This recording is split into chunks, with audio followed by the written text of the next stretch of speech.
Hey, hello there. Welcome to my channel. I'm Two Legs Better. And this episode is totally unscripted, so I'm not sure where it's going. Although I do have this idea I want to share for a while now.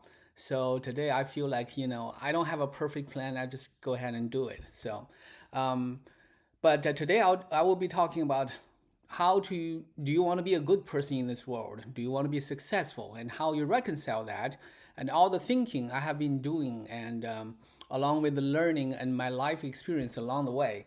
The biggest motivator for me to do this is almost like a conversation I wanted to have with my son. I do have a conversation with him all the time, but there are certain things it's worth talking about. So I think he's growing into this world. So his world is expanding. He has more and more interaction with the rest of the world, and he wants to know what the world is like. He has his own way to interact. He has his friends and all his world. But there are also other things that's beyond his cognition. So, and I kind of want to give him a realistic picture. And in order to do that, I actually don't know how to do that. Like I told him all the time, I don't know, I can teach you. I can just share with you my experience and my thoughts. So this is what this episode is. I'm going to share my thoughts along the way, talk about a lot of things, and hopefully it can help you. So again, this is Two Legs Better, and I recently got a cup because I'm always right. So please subscribe to my channel and come back. All right, now let's get into it. Now for me, I grew up, I want to be a good person. I have to put that first. So I try to do things in the right way, and I interpret the world in certain ways. I realized a few years back, my son is that way too. He has a very strong belief that the world should operate certain ways. The world actually kind of does. He's into biology, the bird, the animals, and the physics, the universe, and they do. Even the dinosaurs, that we don't know much, they probably do. However, human society is very, very complex, very complicated, and very different. So I had a difficult time, that's an understatement, to explain to him the world sucks. There's no better way for it. The world sucks. Why do I say that? He had a great time in school before we moved to New Zealand to get into the middle school. The middle school he went to sucks. It really sucks. The whole culture is corrupted, and it's a very bad school. The teachers are, I have many bad things to say about the school. The first day, he transferred in the second semester. The first day he was in school, he corrected the teacher, the team leader of his class in front of everybody, because the teacher was making a big mistake when teaching the kids. So I had to have a huge conversation with him and telling him not to do that, because you are hurting the teacher's feelings. You're not accomplishing anything because you are embarrassing the teacher, make the teacher lose face in front of the whole class. The teacher is going to be mad at you. She's going to hate you. Of course, the teacher hid it very well, but she never really, she never really recognized my son's ability and potential in the next 2 years. You may think that's like just a father's rant or something. I'm telling you, it's not. It's I have many evidence and anecdotes and stories to tell about that person, that teacher. But the thing is, that's not the only case. The school is operated that way. So that really surprised me. But it also gave me a chance to tell my son, everybody is individual.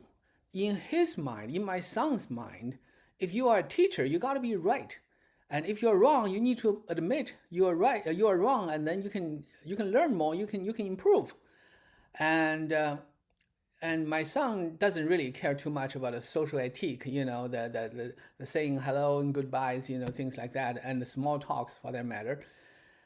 And to a lot of people, that shows disrespect or something. Literally, I mean, these people, they just want young kids to get in line. And my son didn't know that. He didn't know he pissed off people because of those things. He thought, when I'm right, I'm right, and I'm as valuable a member as any other person in this room, on this planet, whatever that is, right? So I had to put together all my years of experience to talk to him about that. So what about my life experience? Okay. I grew up in China.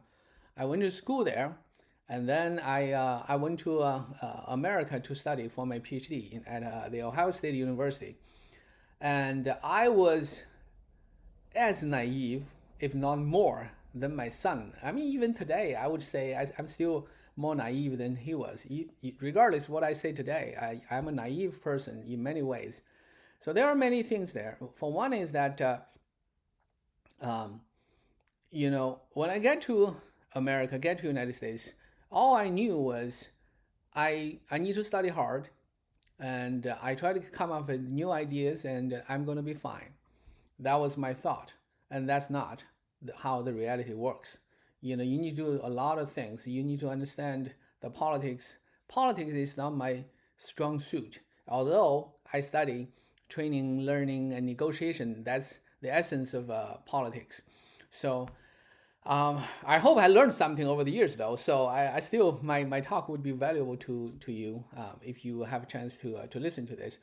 But my point is, after I studied for 7 years in America, then I moved back to Hong Kong. And Hong Kong even more complicated. You think about Chinese influence, the Western influence, the British influence, the Americans, the rest of the world, and all come to that little city. And the city was going through changes, and in the past 20, 30 years, a lot of things happen in Hong Kong. So that's another thing. That's another big stage, requires a lot of politics.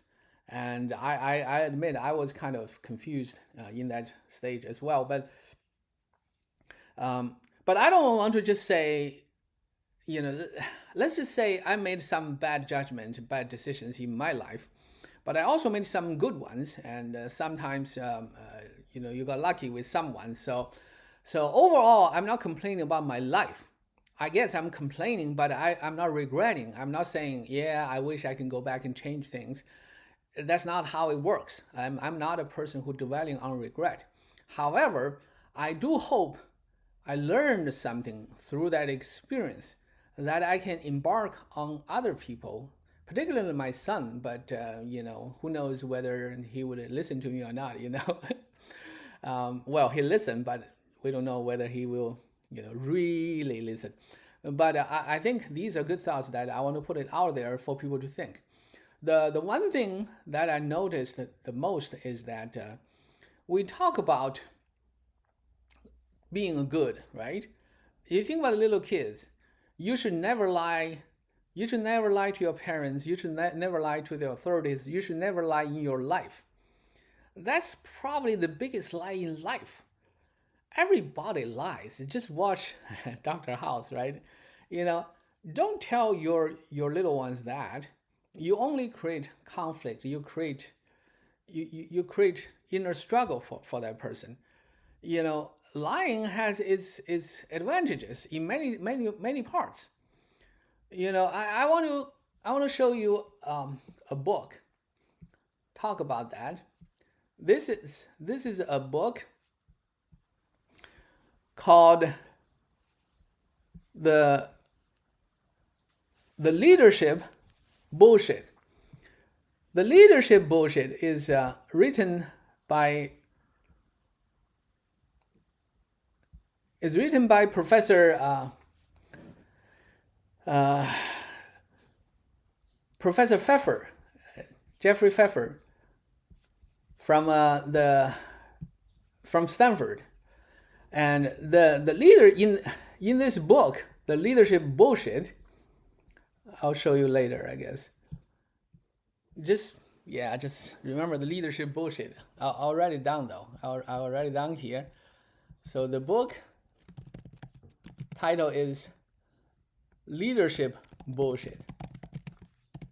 Leadership BS. Okay. In this book, he talk about some of the things the academics try to teach young people, professionals and managers, people about leadership. And that is pure bullshit. I mean, I know a lot of companies try to do these leadership trainings, and they are just bullshit. There's no better way to put it. With the money, you bring in people who are almost never good leaders to talk about leadership, and they just tell you what they are wishing for, what they feel like are the things that they can come out and talk in public rather than what's really working in leadership. If you are a leader, I run my company for a few years there, okay? When you are a leader, when you own a company, your mind is singular because you want the company to survive, to grow, and you have people depend on you. Every month, people depend on you to give them salaries. If you don't, they are in trouble.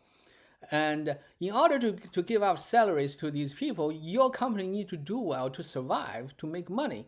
And in order to make money, you need to do things you are not willing to do.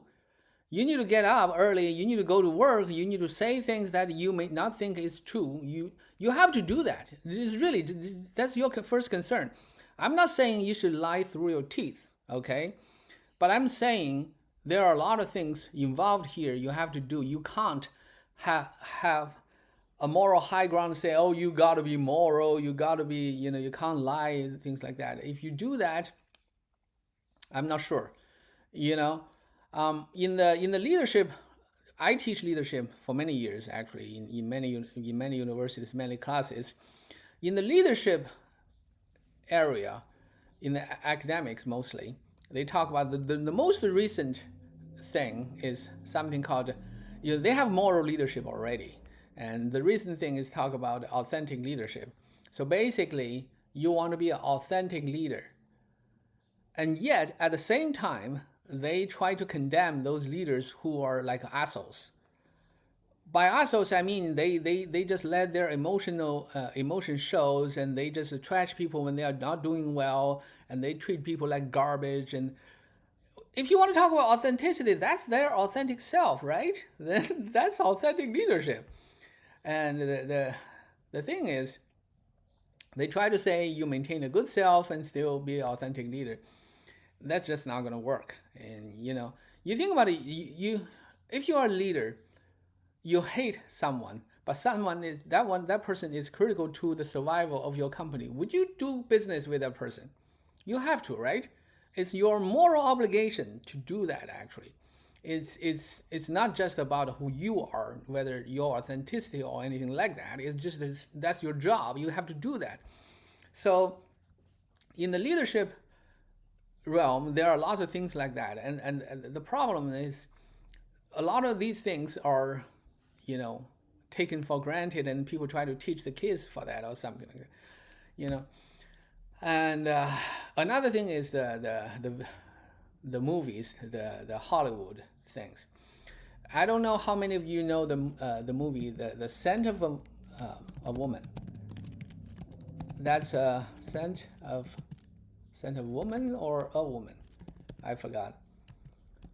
Anywho, so that's an Oscar-winning movie for Al Pacino, and it's a great movie. He delivered a great performance in that movie. If you haven't watched it, here's some spoilers, okay? And so you can skip this part or something, but I want to give you a quick recap. The quick recap is this. A high school student witnessed some vandalism by other students, and the school held a public trial to force the student to snitch on the other students. So if you are in that situation, what do? Say you are in you are a junior in high school, and then you are in front of the whole school, all the students and all the teachers, and the principal of the school is forcing you to give out information about some students you're not even friends with, and they did a bad thing. So if you give them up, you're not doing a bad thing, you just give them up. Besides, you're saving your own future. If you don't, your future is ruined, because the principal basically threatens to take away everything. That's a great school, but then you'll be kicked back to your home in Oregon, and your family doesn't have any ties or any money or anything, and you are alone in this situation. Okay, what do you do? Think about, put yourself in that situation. You are a helpless child. What do you do? A kid, not a child, but a kid. What do you do? So here's the spoiler. Okay, so of course he was lucky enough to help out a retired lieutenant colonel, and the colonel basically saved the day and delivered a great speech about leadership. When the shit hits the fan, Sam runs cover, and this is George, and that is Charlie. So all of that is great. But how realistic is that? Yeah, sure, you put it on the movie, that's kind of classic. It's like a lot of people watching that, people like, wow, bravo. But in real life, that's just another blemish in life. That's not even a comma in the textbook. It's just a boy who tried to do the right thing, go against the school management, and was destroyed for life, basically. That literally would happen. You think about it, if it happens 100 times, how many times they were going to be saved? So that's not, I'm not saying Charlie should snitch in that situation. And I'm not sure if I were in the situation, I would snitch either. I'm kind of stubborn that way. But I just feel it is almost irresponsible to tell the kids, tell our next generation that's the only way to do things. I just don't know. You think about it. I find, if you know anything about Sigmund Freud, okay, or the psychodynamics and something like that. So this is what Sigmund, let me see. Sigmund Freud. So if you know anything about him, you know that his big thing is the psychodynamics, right? So, but all psychology, that's not a movie, psychologist. So Sigmund Freud. So what he says is he discovered that we have multi-level of selves. We have, that's in his own word, we have a id, we have super id, and we have ego id and the super id. Super what? Yeah, I guess I'm rusty. So by ego, it's our self. So the most primal one is id. It doesn't matter what it is. It's just an id. Okay, ID is anyway. So what it means is that we have our fundamental drives. We have survival drives. We need to eat. We need to drink. We need to have a shelter. We need to feel safe. That's safety. That's a primal drive, and that's paramount. And we also have other drives like a sexual drive. That's probably the most the strongest drive in life. You can't ignore them, okay? But the problem is you can't act on them all the time because they have consequences. Because say you have the sexual drive, right? You can't jump on all the women you meet that's attracted to you, because other men also are attracted to that person, and you're gonna get destroyed. You're gonna get into trouble. So you have to control that. And that goes to the ego. The ego part is how you interact in this world. That's like your public self. So you go out, you talk to people, how you represent yourself. And that is the first lie in your life, because you come to a woman that's attracted to you. You can't just say, you give me a hard on, You have to be nice, and you have to respect. And you see a person that you don't like, you can't just come up and say, I don't like you, I don't like how you smell, And you can't do that, because if you do that, you are a jerk, you're an asshole, So that's your first lie. That's why we have a mask.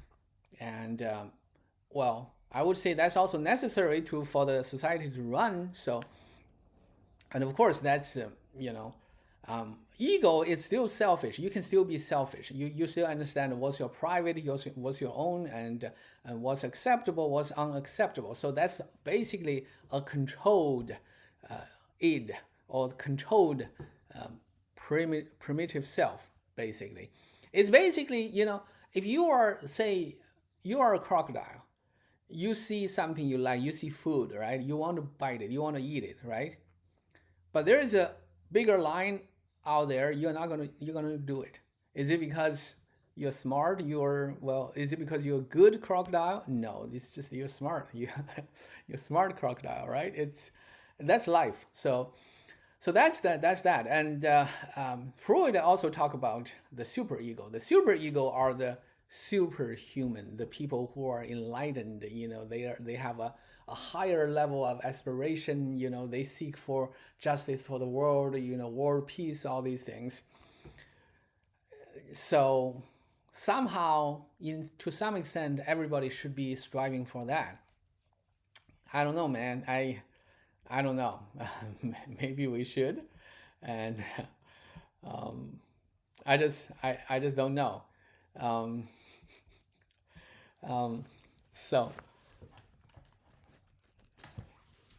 So that's that theory. Now, what makes me think the most is this.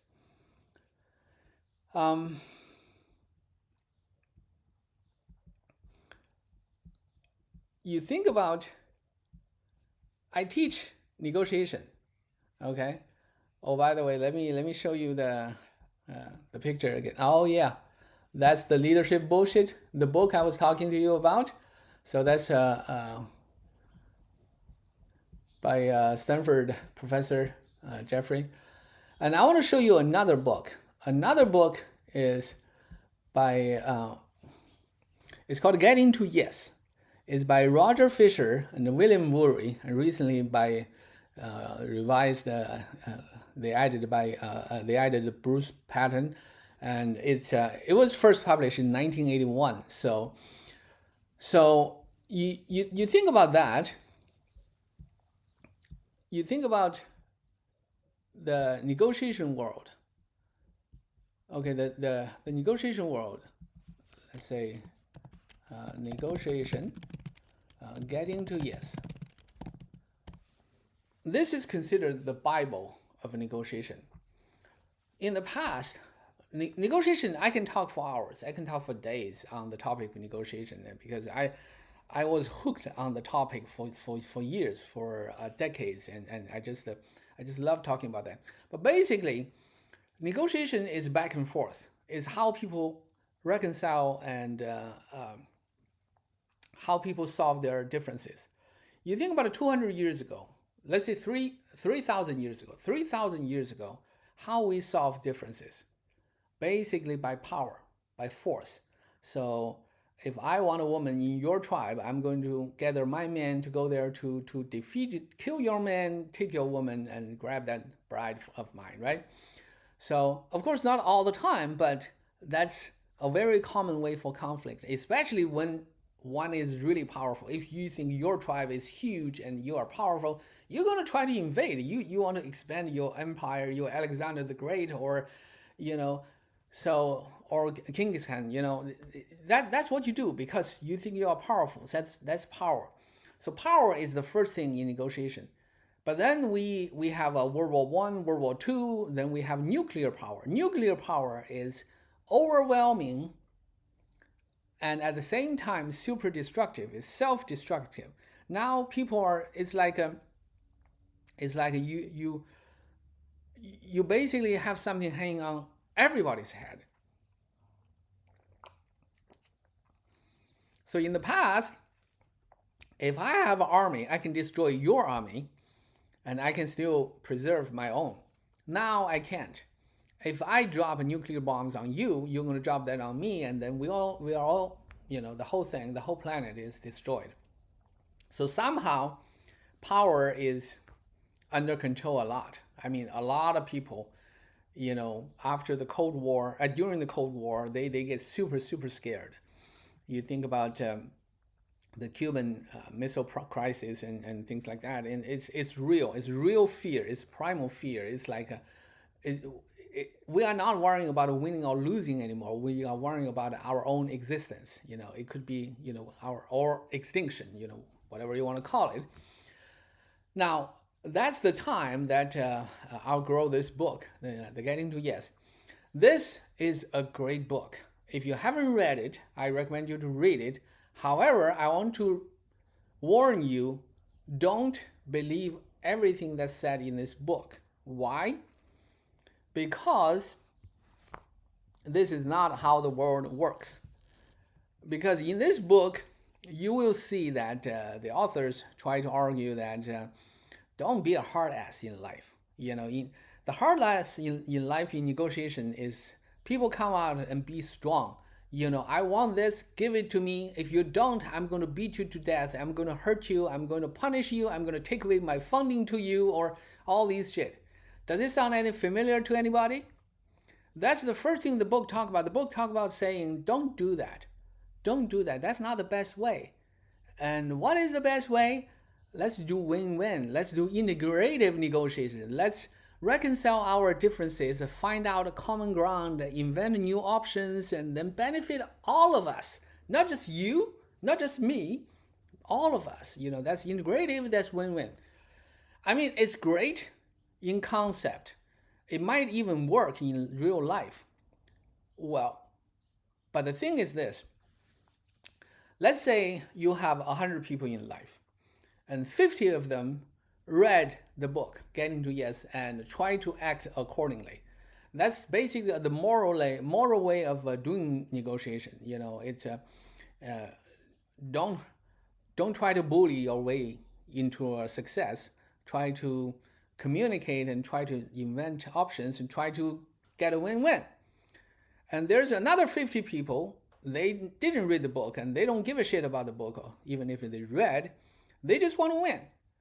Then you put these 100 people in a room full of negotiations, and after a while, who's going to win out? Who's going to win out? It's going to be different. Who's going to win out? You don't have to look too much further. Just look at it. Look at the United States. Look at the president. I suppose, I don't know. And Donald Trump, do not even hide his selfishness, all his flaws. He just go ahead and take whatever he wants. And somehow he won.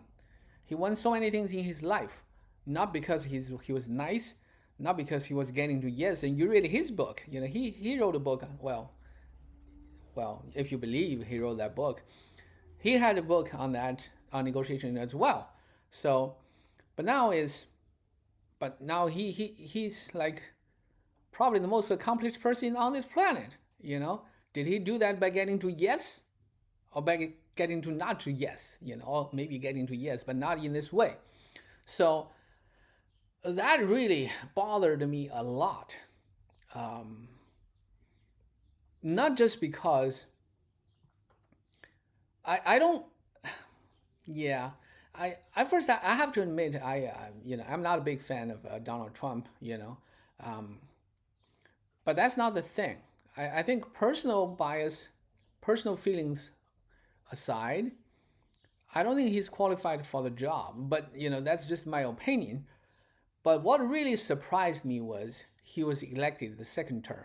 The first term, it could be a fluke because Hillary Clinton, she's not the most likable person in the world. But then the second time, well, and he's still in power. So that really makes me thinking, does that make me confident to go to my son and tell him that, son, be a good person, never lie, always have a high moral ground, have a moral campus, always do the right thing? Do I have the confidence to tell him that? Or should I just tell him, sometimes in order to win, well, maybe not even sometimes, in order to win, you got to do shit. You got to do shit to win. So what should I tell him? I don't know. I mean, you tell me if you happen to listen to this, and I'm really curious to know what's your opinion on this. Now, do we have any solutions? I don't know. I mean, I hope I do. I kind of do. I mean, there are a lot of things in life are like that. You want to be a good person. You also want to win, but sometimes one thing make the other feels impossible, or make you feel bad, or something. Whatever that is, I think I have some answers to that. That's why I want you to subscribe. Please subscribe and please come back, and I will talk more about it, because I can give you a preview of what I want to talk about. Negotiation is about interaction with another human being, right? However, you got to understand, every one of us, our own brain is limited. We are basically the frog in the well. We live in our own world. We can only see what's above us, what we can see. By that I mean, even if you read extensively, even if you travel extensively, well, that helps. That helps a lot. But even with that considered, we still only see our own world. But there's a huge world out there that's totally, a lot of them are outside our even cognition. I can give you one example. I grew up in China, and I've been to many places in China. I've seen poverty. Let me put it that way. I've seen poverty. Okay, and then I went to America. I've seen prosperity. You go to New York, and you see that, and a lot of things will shock you. And I feel like I've seen everything. It's China, and it's America. What else do you need to see? Then I visited Africa, Zambia, and I stayed in Lusaka, in their capital.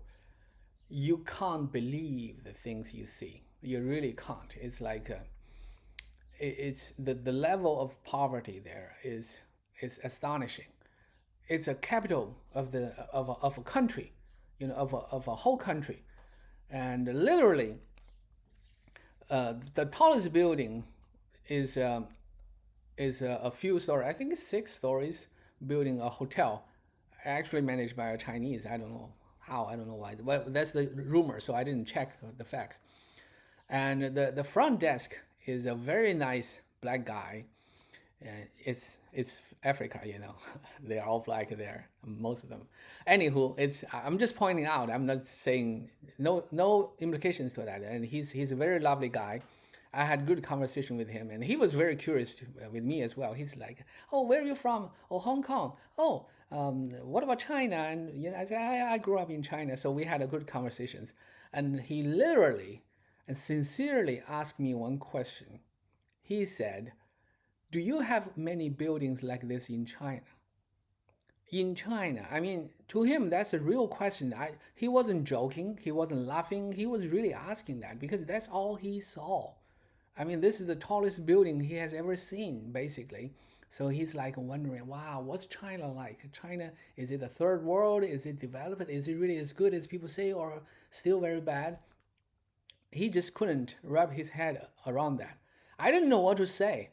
I can't just say, I I close my eyes, I can run into a building that's taller than this one everywhere in China. But I can't say that. I don't want to hurt him, but I don't know what to say. Literally. Yeah, it's also kind of heartbreaking. And I think that one was joking. He was like, "Can you take me to China?" He's a guy, and I don't know. I think he was kidding. I hope, but yeah. But he did ask that. So, but the thing, my point is this. My point is, there is always a world out there you don't know.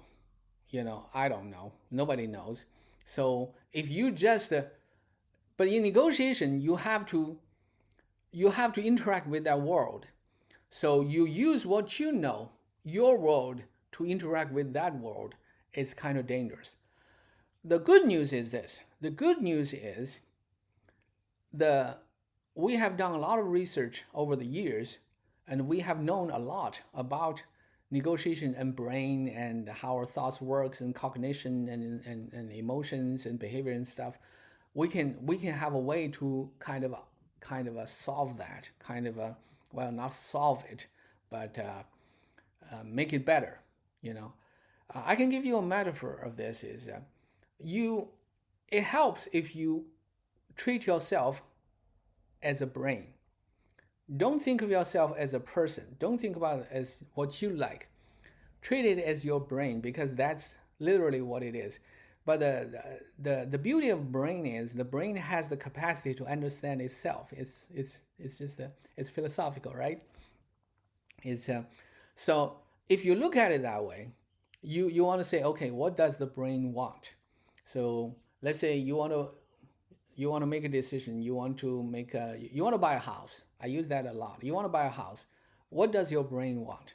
Your brain want it to be convenient. You want it to be nice. You want to be, less work or something, or you want a big tree, you want a big yard, you want a big lawn or something.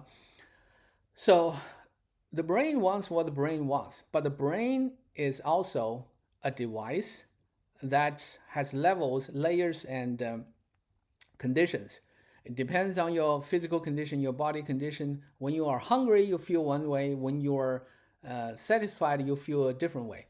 So you understand your brain. It helps you prepare for interacting with the world better. And the other side is, if you understand others better, if you understand brain better, you can understand others better as well, because they also think. Because when you do negotiation, most people thinking is either focus on their aspiration or their bottom line, and either one is faulty. You need to be able to manipulate it around these two. You should be able to think from both perspectives and know when to focus on each at a certain time. But by understanding brain, you should also consider other people also has a brain and how their brain works. I can give you a quick thoughts on that. Is in my teaching, I teach executives to high school students. I teach all over the place. I ask them from time to time, I say, have you ever dealt with irrational negotiators? Irrational negotiators. Almost all of them, 90% at least, raise their hand. Yeah, I know that guy. I met that guy. That guy's so irrational. He's stupid. He's just. But the problem is this: if all of us met some guy who's irrational, then who do they meet? Who did they meet? They met us, right? You interact with somebody, you come home and tell your wife, that guy is so irrational. You know what? The guy did the same thing. That guy go back to his wife, or the girl go back to her loved ones, and saying the same thing. I met this guy today. The guy is a total lunatic. So why? Because the brain, everybody's brain, has a way to rationalize things. You watch the news, you see, okay, why would that people do that? Why? Well, because in their mind, that's the best course of action. That's what they want, and that's how the brain works. So my point is this: in my show, in my future episodes, I will try to unravel the mystery behind that and try to deal with the negotiation from the psychology and neuroscience perspective to help you understand negotiation better. And my lofty hope, my desire is to help good person negotiate better. I want good person to win in this world, but I don't want to turn you into a good person. I don't want the good person or good people or the moral principles to be your own prison. I don't want to imprison you. I don't want to totally unleash you as well, because the moral part is a strong part of our self. I don't want you to totally change who you are, but I want you to recognize the world. It's almost like there is a huge advantage to be a good person, because most people you meet in life would be good, but from time to time you're going to meet some wolves, some lions, some tigers. You got to know how to deal with them, and that is my hope for the rest of for more episodes on this. So anyway, if you make it this far, there's really no reason not to subscribe. I doubt you will, but if you did, I think some of the things I said make some sense. So please subscribe and come back, and I will do more. So today is November 6th, 2025.